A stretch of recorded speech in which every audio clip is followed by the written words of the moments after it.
Brasileiros que trabalham em embaixadas no Brasil devem ser submetidos à consolidação das leis do trabalho, a CLT.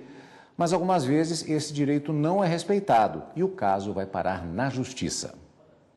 Walter trabalhou por 5 anos como vigia numa embaixada aqui no Brasil. Ele fala que teve vários direitos violados e levou o caso à justiça. Ele teve o vínculo e direitos trabalhistas com a embaixada reconhecidos pelo Tribunal Superior do Trabalho e aguarda o cumprimento da decisão. A carteira não era assinada, era um contrato. Eles davam um valor X. Então, eu gastava mais, porque eu fazia o sentido contrário dos ônibus. Os ônibus vêm de manhã cedo da Planaltina, eu estava indo para a Planaltina, eu pagava 2 ônibus. Na questão do vale alimentício, era junto com aquele salário fixo. Então eu não comia. Muitas vezes eu pedia, estava com R$2, pedia para aquele pessoal que faz caminhada no Lago Sul. Muita gente cansou de comprar pão para mim, R$2 de pão, eu me alimentava de pão.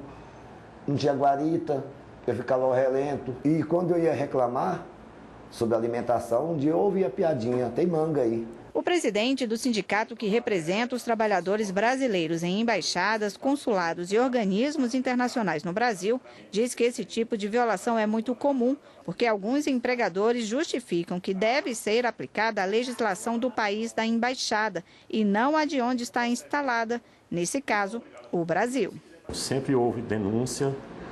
Infelizmente, nem todos denunciam o que deveria denunciar. A maioria dos trabalhadores não comparece ao sindicato com medo também de perder seu emprego. Este advogado explica que, apesar de a embaixada ser território estrangeiro, não há dúvida de que devem ser aplicadas as normas legais brasileiras, porque é onde as embaixadas estão situadas. A jurisprudência em relação a este aspecto já é pacífica, no sentido de que os contratos de trabalho celebrados entre embaixadas e trabalhadores brasileiros para trabalharem no Brasil são submetidos à legislação trabalhista brasileira.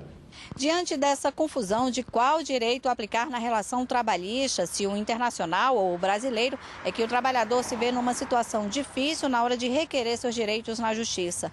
É que a imunidade jurisdicional e a impenhorabilidade de bens de embaixadas e organismos internacionais dificultam o trabalhador de receber indenização, mesmo depois de ter esse direito reconhecido pela justiça brasileira. Esse é um grande problema, é o famoso ganha, mas não leva, né? O processo ele transita em julgado e quando a gente inicia a fase de execução, se iniciam os entraves. Por quê?